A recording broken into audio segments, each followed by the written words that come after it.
Hello viewers, স্বাগতম। আজকে আমি আপনাদের দেখাবো যে ESP32 দিয়ে যে আসলে একটা মোবাইল ফোন বানানো সম্ভব। এখানে আমি জিএসএম হিসেবে সিম 800L ইউজ করেছি এবং ইনপুট দেওয়ার জন্য আমি 4x4 মেমব্রেন কিবোর্ড ইউজ করেছি বা কিপ্যাড ইউজ করেছি।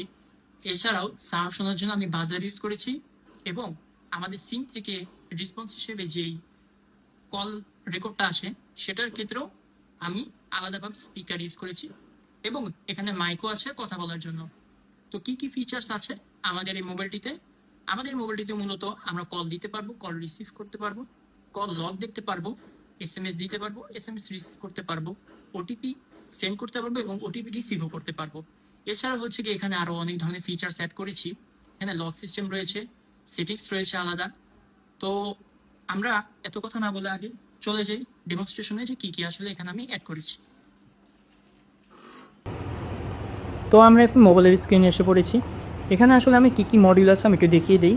প্রথমত আমি সিম 800L ইউজ করেছি এবং আমাদের কারেন্টটাকে স্টেবল রাখার জন্য একটা 1000 মাইক্রোফ্যারাডে একটা ক্যাপাসিটর ইউজ করেছি এবং আমি সিমের মডিউল থেকে রেসপন্স হিসেবে যে ভয়েসটা আসবে ওই ভয়েসটা এখানে এই স্পিকারে প্লে করার জন্য আলাদাভাবে কানেকশন দিয়ে রেখেছি এবং এই যে ছোটো মাইক দেওয়া হয়েছে।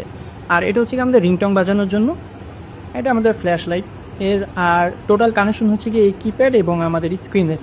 আচ্ছা, প্রথমত আমরা হচ্ছে কি আমাদের পাসওয়ার্ডটা দিয়ে দিব। আমি যে পাসওয়ার্ডটা সেভ করে রেখেছিলাম, পাসওয়ার্ড দেওয়ার পরে আমার স্ক্রিনে এসে পড়বে। প্রথম হচ্ছে গিয়ে আমাদের ডায়াল অপশন। ডায়াল অপশনে যদি আমি সিলেক্ট করি সেক্ষেত্রে আমাকে নাম্বারটা চাইবে, আমি যে নাম্বারে কল দিতে চাই। তো আমি যদি আমার নাম্বারটা দিই, আচ্ছা এখন আমি প্রেস করলে আমার এই নাম্বারে কল চলে যাবে। যেহেতু আমার নাম্বারটা আমার এখানে সেভ রেখেছিলাম এই কারণে আমার নামটা এখানে এসে পড়েছে। এই যে আমার এখানে হচ্ছে গিয়ে কলটা আসবে, কল এসে পড়েছে। এখন যদি আমি রিসিভ করি, এখান থেকে আমি যে কথাগুলো বলবো আমার সরাসরি এই স্পিকারে শোনা যাবে। যদি আমি হ্যালো বা যে কথাগুলি বলি আমার এখানে স্পিকারতে সাউন্ডটা আসবে। তো আমি যেহেতু কোনো অ্যাম্প্লিফায়ার ইউজ করি না সেক্ষেত্রে আমার সাউন্ড একটু কম আসতেছে বা এটা কম দামি স্পিকার হওয়ার কারণে সাউন্ড আসতেছে না। আচ্ছা, এরপরে আমাদের দ্বিতীয় অপশন হচ্ছে কি মেসেজ। মেসেজে একটু পরে যাই, আমরা এরপরে কন্ট্যাক্টে আসি। কন্ট্যাক্টে এসে আমি আমার নাম্বার, অর্থাৎ আমার সিমে আমি যেসব নাম্বারগুলো সেভ করে রেখেছি এগুলো আমি দেখতে পারবো। তো আমি যেহেতু আমার এই নাম্বারটা সেভ করে রেখেছিলাম এই কারণে যখন কল দিয়েছিলাম তখন ফারহান নামটা এসেছিল। এছাড়াও আমি হচ্ছে কি নাম্বার ডিলিট করতে পারবো। এখানে কোনো নাম্বারে ক্লিক করে প্রেস করলে ওটা ডিলিট হয়ে যাবে। ডিলিট হয়ে গেছে। আচ্ছা, এরপরে আমি যদি ব্যাক যাই, এরপরে আমি যদি এখন মেসেজ অপশানে আসি, মেসেজ অপশানে আসার পরে তিনটা অপশান আছে, ইনবক্স, সেন্ড, আমি হচ্ছে কি নিউ মেসেজ। ওকে, এখন আমি আমার রেসিপিয়েন্টের নাম্বারটা লিখব, এরপরে নেক্সটে যাব। এরপরে আমি কী মেসেজটা লিখতে চাচ্ছি সেটা আমি দিব।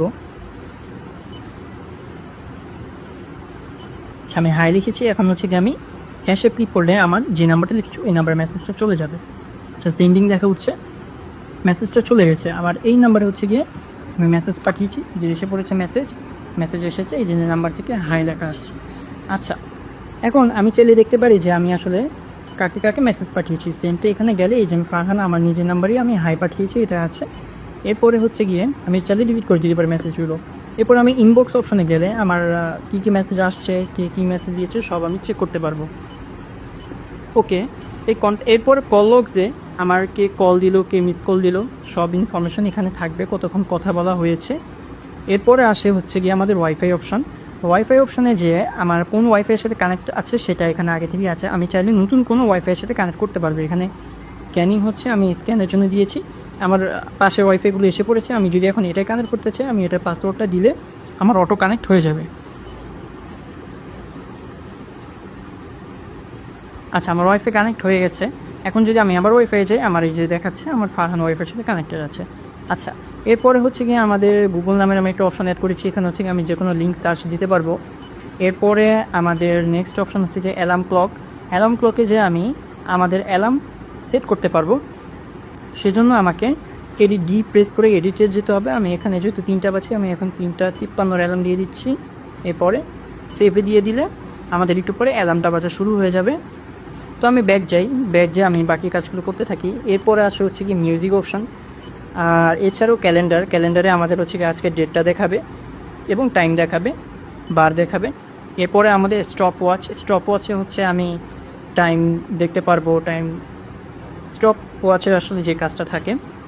এরপরে আমাদের রেডিও অপশন আছে, অ্যাবাউট অপশন আছে এবং ক্যালকুলেটর, ওয়েদার অ্যাপ আছে।